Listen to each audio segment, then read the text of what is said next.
Reddit is filled with stories of all kinds. While most of them may not be true, there's still a bunch of horror stories posted every day by users. So today we'll be taking a look at some of the scariest ones and telling you what really happened. But before we start, be sure to hit that like button for more videos like this one.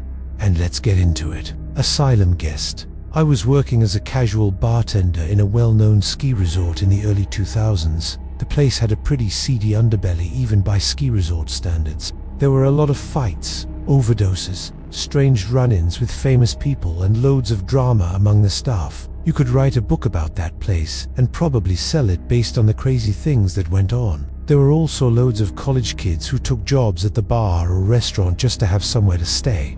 One girl stood out to me, though I'll call her Ally. She was extremely introverted, barely spoke a word to anyone, did her job and stayed in her little cottage that she shared with another girl. Ally didn't drink or party with us, but every so often she would go off with this guy that seemed to be the only person that she would talk to. He was maybe a year or two older than her and always wore these stupid sunglasses indoors. To say he was creepy was an understatement. One night after work, we decided to play cards while drinking in one of the empty bars. Some of the other bartenders joined in, along with a few managers and a handful of guests. We started talking about some of the crazier things that had happened at the bar and some of the strange guests that had come through. And then Ali's name came up and one of the bartenders asked, "What's the deal with Ally anyway? Never seen anybody interact with her much." Another chimed in, "Yeah, I think she's an alien." And we all laughed until we saw the faces of the two guys sitting in front of us. Both their eyes were wide, staring intently at us, and both their mouths were slightly open. I didn't think much of it at the time, figuring they were just shocked by our rudeness or something. But then one of them spoke up in a very nasally voice, "She's not an alien, you effing idiots. She's a mental patient." We were all taken aback. "How do you know?" "Because I'm her doctor. That's why I'm here," he said while adjusting his glasses. The glasses that he was wearing were basically identical to those worn by the creepy guy who always hung around. Ally. We all looked at each other and then burst out laughing. The guy stood up, knocking over his beer, and stormed out of the bar. His friend followed him out without saying a word. A few minutes later, the manager came rushing into the bar, face white as a sheet, muttering something about a fight breaking out. Then the manager of the restaurant came in right after him. He was shouting about how he couldn't find Ally anywhere. She was supposed to be closing down the restaurant and she wasn't answering her phone. The bar manager grabbed his keys and said, "Let's go find her." I followed him outside, and what we saw made the hair on the back of my neck stand up.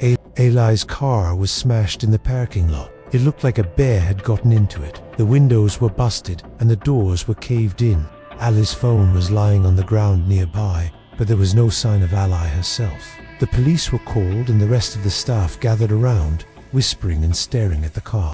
The two managers talked with the cops and shook their heads. They still hadn't found Ally and the cops didn't seem to be doing much about it. The managers finally told us to go home and meet back at the main bar in the morning to figure out what to do. I remember walking through the door of my cabin that night and bursting out into tears. I was shaking uncontrollably, and even though I didn't know Ally well, I knew that something terrible had happened to her. In the morning, we all met at the main bar. The managers had been on the phone with Ali's parents, and apparently she had gone missing from a similar situation a year before and they never found her.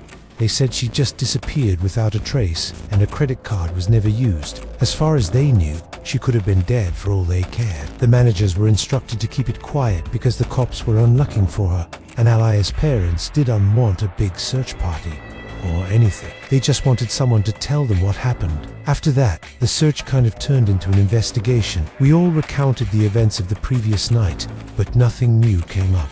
As the days passed and Ally still wasn't found, the atmosphere at the resort changed. Everyone was whispering about her disappearance behind each other's backs. Even the guests started talking about it. This freaked us all out because we were afraid that someone might have kidnapped her from the resort.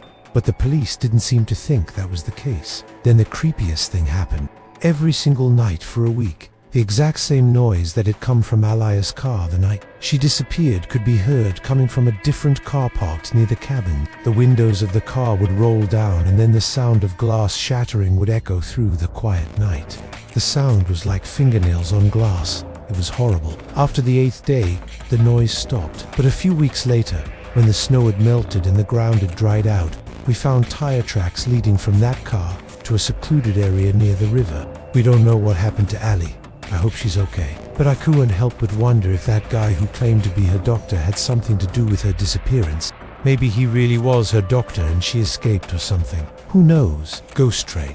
I was stationed at Fort Polk in Louisiana in the My buddy Andy and I used to take long walks together. On one particular walk, we noticed a train track and walked towards it. The track had clearly been there for years, but neither of us had ever noticed it before. We continued to follow the track for several miles. After a while, we began to hear a whistle in the distance. It was a long, drawn-out whistle, and it sounded almost exactly like the ghost train that supposedly haunted the area. We thought that it was odd, but we couldn't actually see any lights or hear any bells. Trains usually have bells, but this didn't. The whistle got louder and we began to run.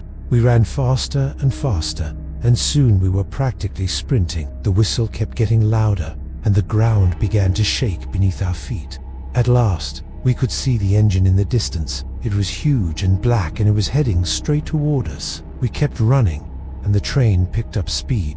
At some point during our flight, we heard a bell. It was loud and it echoed across the tracks. The train roared past us, and we could feel the heat from its engine. We ran faster than we had ever run before. The entire experience lasted less than a minute, but it felt like an eternity. When we finally turned around, we saw that the train was gone. We looked back and forth between each other and broke into smiles.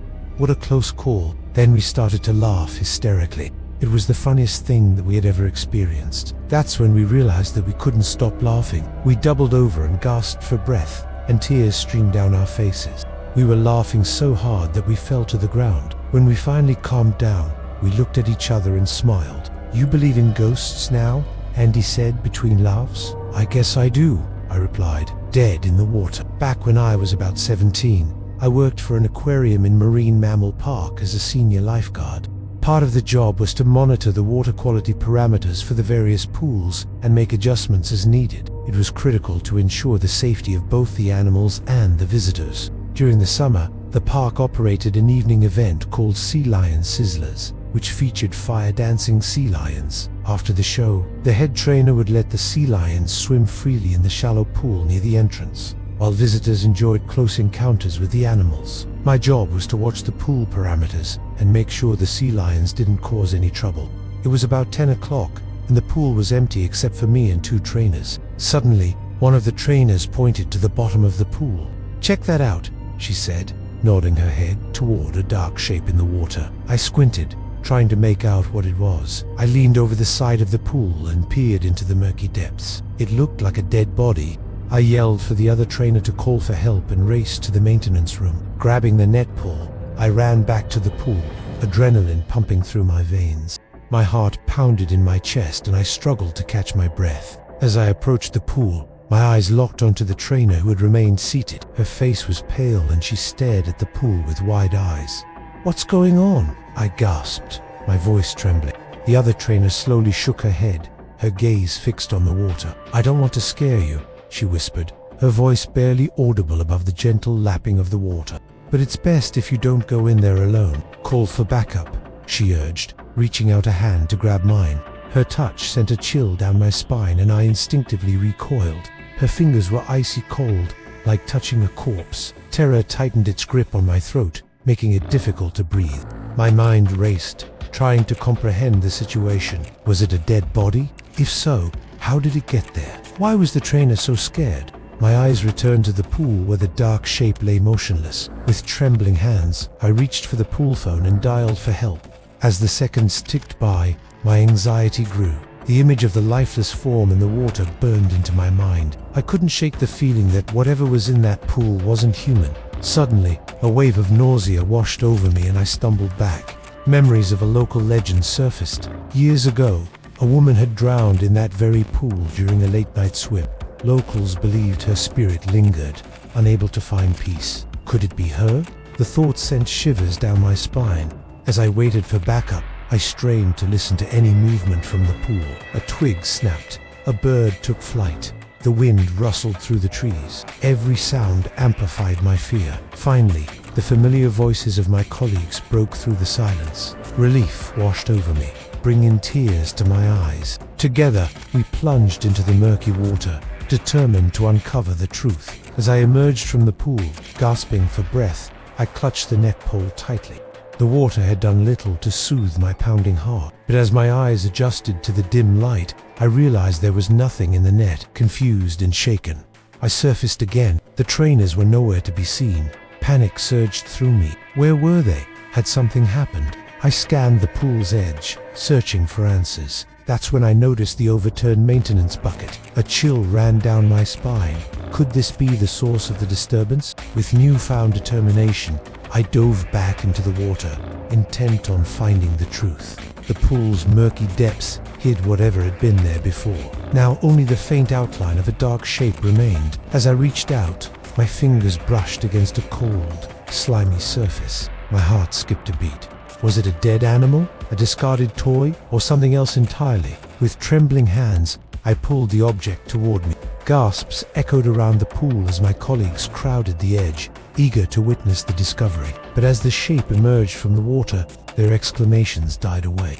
"What is that?" someone whispered, their voice laced with disbelief. It was a rubber chicken. Confused and embarrassed, I emerged from the pool. The others exchanged uneasy glances, their earlier anticipation replaced by awkward silence. As the incident settled into memory, I couldn't shake the eerie feeling that something more than a prank had occurred. The trainer's reaction, the cold touch, and the unsettling legends of the pool left an indelible mark. Whatever had been in that water that night, it had vanished, leaving me with more questions than answers.